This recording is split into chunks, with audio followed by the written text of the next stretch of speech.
Hey everyone, what's up? On the Wellers channel today, I'll show you how to use a tablet as a second monitor for your computer. Go to your computer, open any browser and type in Space Desk. Find the first site and click Download. Go ahead and hit Download. Here you select your operating system, Windows 11, 10, whatever you have. Got it installed? Now open the file we downloaded and click Next. Here we click Install. Installing, right? Then click Close. There we go. Now let's move over to the tablet. I don't have a tablet, but it's the same thing overall.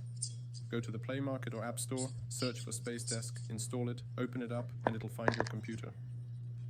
You can also install it through the Microsoft Store.